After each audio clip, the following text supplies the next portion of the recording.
Itu tuh kejadiannya dialamin sama anak SMP gitu. Dia lagi pramuka, dia perkemahan di Buperta itu. Terus sekitaran malam lah, nggak malam-malam banget, itu dia habis berkegiatan, dia mandi di MCK. Dia mandi, dia ambil gayung, dia siram-siram badannya, terus dia sabunan, keramasan segala macem. Kalau lu mandi di MCK itu kan kayak ada bak mandinya gitu kan. Nah, pas dia lagi keramasan dan mukanya penuh dengan busa gitu, dia lagi merem gitu, dia nyoba ngambil gayung di bak mandinya. Dan pas dia lagi ngambil tuh, dia tuh megang kayak bukan gayung, tapi dia megang kayak benda ada rambutnya gitu. Terus pas dia nyoba melek, ternyata itu pala cewek. Bangsat. Gak ada badannya, pala doang ngambang di bak mandi itu. Anjing. Enggak sih, kayak gue gak mau bayangin sih. Ini random sih, tapi gue tuh inget banget. Ternyata waktu gue SMP, gue pernah LDKS di Buperta itu. Di Buperta itu. Dan kemah juga di situ. Dan emang teman gue cerita yang emang bisa lihat kalau misalnya dia pernah ngelihat ada cewek tinggi gede gitu di luar kayak hallnya tempat gue pada tidur. Tapi kan gue nggak pernah nanya itu apa kan. Nah, gue baru ingat mungkin cewek yang temen gue lihat itu si Momon ini astagfirullahaladzim. Ya bisa jadi. Dan memang ketika lu mau ke Buperta tuh, lu jangan sampai nyebut nama si Momon tadi karena itu fatal banget.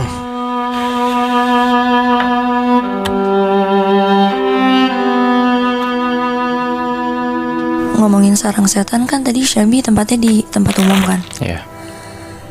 Kalau gue ini sarang setannya di rumah eyang gue sendiri. Oke. Rumah eyang gue tuh banyak banget setannya. Dan emang orang rumah juga tahu gitu di situ banyak setannya. Jadi kenapa rumah eyang gue tuh bisa banyak setannya tuh karena usut punya usut. Dulu tuh sempet eyang gue sama kakak-kakaknya tuh sempet berantem masalah pembagian warisan. Nah, bentuk warisannya tuh yaitu rumah yang akhirnya eyang gue dapetin. Karena kakak-kakaknya nggak terima, akhirnya tuh dikirimin lah sesuatu ke rumah itu yang berujung ya jadi banyak setannya.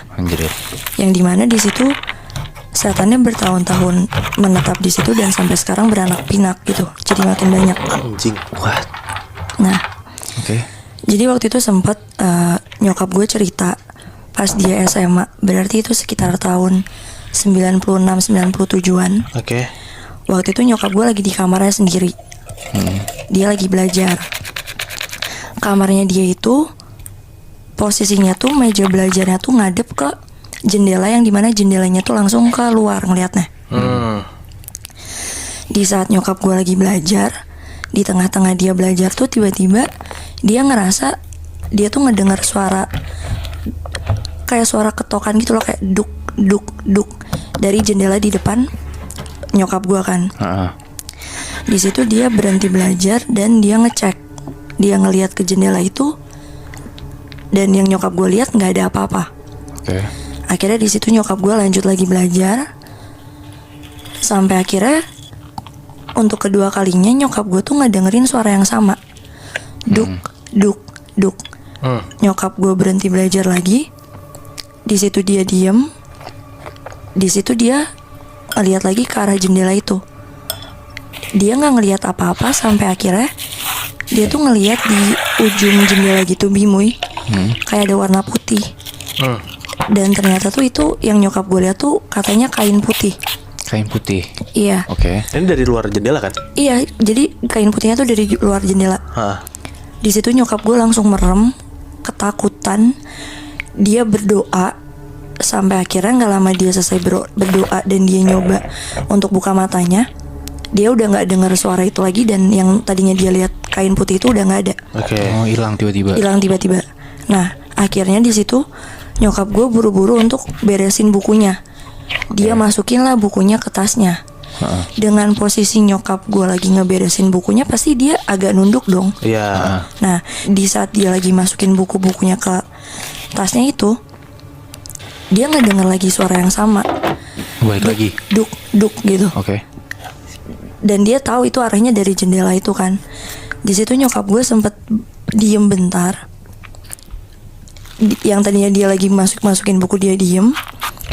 Terus ya dia nengok ke arah jendelanya, dan yang dia lihat itu adalah ada pocong lagi Bangsat. ngetokin kepalanya tuh ke jendela itu. Anjing. Sementara kan di jendela itu bawahnya nggak ada balkon, nggak ada apa-apa. Oke, itu di lantai 2 berarti. Iya, di lantai 2. Melayang berarti dia. Iya, melayang. Anjrit. Di situ nyokap gue langsung tanpa pikir panjang dia langsung cabut dari kamarnya, ya udah gitu, ngibrit aja dia ketakutan. Hah. Itu kejadiannya sama nyokap gue. Oke. Nah, dulu almarhum eyang gue semasa dia masih hidup, eyang gue tuh hobinya mancing. Oke. Dan semua alat-alat pancingannya tuh ditaruhnya tuh di gudang. Nah, gudangnya tempat eyang gue naruh alat-alat mancingnya tuh posisinya tuh misah sama rumahnya, sama rumah eyang gue. Jadi itu posisi gudangnya tuh di halaman belakang. Oke, kayak satu ruangan sendiri gitu. Iya, satu ruangan sendiri, oke. gudangnya sendiri lah. Heeh. Suatu malam sekitaran jam 8-an setelah Isya lah, kakek gue tuh emang lagi ke gudang karena dia tuh mau nyiapin alat-alat pancingannya. Karena kebesokan paginya tuh dia emang pengen pergi mancing. Dia di gudang, ya eyang gue ngeberesin alat pancingannya dong. Dia taruh di meja, habis itu dia lagi beresin, nyiapin untuk masukin ke tas pancingannya. Ini posisinya di gudangnya itu. Dia udah ya. Oke. Nah, gudangnya tuh emang kecil gitu loh, nggak gede banget. Ya kira-kira ukuran 2x2 meter lah. Big boy. Kotak gitu doang. Iya. Nah, di situ di saat eyang gue lagi ngeberesin nyiapin alat pancingnya tuh, tiba-tiba sekelibet dia tuh ngerasa ada orang yang lewat gitu loh di samping dia. Cepet banget Di dalam gudangnya itu. di dalam gudang itu. Oke. Sementara kan di gudang itu cuman eyang gue bi. Maksudnya nggak ada orang siapa-siapa lagi kan. Iya, benar. Di situ eyang gue diem. Akhirnya dia stop untuk ngerapiin alat-alat pemancingannya. Dia ngerasa di belakangnya tuh ada seseorang gitu loh. Akhirnya di situ eyang gue mutusin untuk ngebalikin badannya. Dan pas dia ngebalikin badannya, dia tuh ngeliat ada sosok perempuan, rambutnya panjang, pakai baju putih, sambil si sosok itu tuh berdiri pas banget di depan eyang gue, dan sosok itu tuh ngeliatin ke eyang gue. Bangsat. Berarti tatap-tatapan deket banget gitu. Iya, definisi tatap-tatapan gue nggak tahu sih Oh, itu di deket depan atau persis. enggak. Depan persis Anjir. kayak ya tatap-tatapan. Di situ eyang gue nggak bisa gerak, eyang gue ketakutan, mau pergi aja ya nggak bisa, nggak kepikiran gitu loh bi Muy. Di situ sosok perempuan itu yang dimana kuntilanak, sosok itu tuh pas sambil ngeliatin eyang gue, dia ngegerakin kepala kanan kiri Aduh, sambil ketawa lirih hihihihihihihi. Udah tuh di situ eyang gue beneran ya dia kaget, dia ketakutan kan. Nah, sebenarnya Moibi masih banyak lagi gitu gangguan-gangguan yang baik keluarga gue atau saudara-saudara gue alamin. Tapi ada salah satu kejadian yang paling gue inget banget. Kenapa? Karena kejadian itu tuh gue alamin sendiri. Oke. Kejadian ini tuh gue alamin pas gue masih SD. Jadi suatu saat waktu itu kan lagi libur sekolah kan. Posisi gue tinggalnya waktu itu masih di Jakarta. Jadi karena lagi liburan sekolah, ya udahlah akhirnya gue mutusin untuk liburan di rumah saudara gue yang dimana yaitu rumah eyang gue. Gue tuh di situ nginep selama kurang lebih ya semingguan lah. Pas gue udah nyampe sana, nggak tahu kenapa tiba-tiba tuh badan gue tuh demam. Ya demamnya masih hitungan normal lah, masih belum yang demam-demam banget.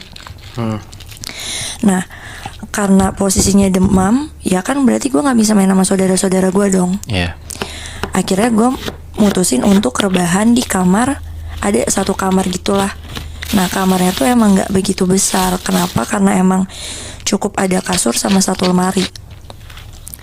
Posisi kasurnya itu ngadep sama lemari, jadi kayak depan-depanan gitu loh, Muibi. Nah, sampai akhirnya suatu malam, karena pas gue lagi rebahan, gue nggak tahu kenapa, tapi malam itu tuh panas gue tuh yang emang tinggi banget, demam tinggi banget. Oh, makin parah. Makin parah. Oke. Di situ gue nyoba tidur, tapi ya kan gue nggak bisa tidur kan karena kondisi gue gitu yang panas. Ditambah lagi tiba-tiba pas gue mau nyoba tidur tuh, gue tuh ngedengar dari plafon Lu tahu kan kalau misalnya ada kucing lewat Iya. berisik Iya. lari-larian, Heeh. itu yang gue dengar malam itu, dan itu berisik banget. Di situ udah badan gue panas, demam tinggi, plus lagi gue dengar suara itu kan gue jadi susah tidur dong, makin Iya. susah tidur. Iya. Di saat gue lagi nyoba tidur, yang tadi gue bilang kan, posisi ya gue tiduran, kasur ngadepnya ke lemari. Heeh. Suara di plafon itu tuh kedengeran lagi. Akhirnya gue kebangun dong. Pas gue kebangun, yang pertama kali gue lihat di saat gue bangun tuh, suara di plafon tuh kedengeran lagi. Akhirnya gue kebangun dong. Hal pertama yang gue lihat di saat gue bangun itu adalah di atas lemari depan kasur tidur gue tuh ada sosok laki-laki kurus sambil jongkok, telanjang, Anjing. ngeliatin ke gue. Di atas lemarinya. Di atas lemari ngeliatin ke gue, dan itu gue, demi Allah gue ngeliat jelas banget. Anjir. Di situ gue ketakutan, gue nangis sekejar-kejarnya. Gue anak kecil, gue ketakutan. Sampai akhirnya ya udah dong, gue keluar, gue nyamperin eyang gue ngasih tahu cerita itu yang baru kejadian. Nah disitulah akhirnya eyang putri gue, yang cewek, ngasih tahu ke gue kalau misalkan eyang gue ngomong gini ke gue, oh tadi mana yang baru ketemu Jegut, gak usah takut gimana. Jegut tuh dia baik kok, dia cuma nyoba ngejagain rumah ini doang. Mungkin yang diliatin kenapa, karena kan Neng lagi sakit, jadi siapa tahu Jegut mau jagain Neng.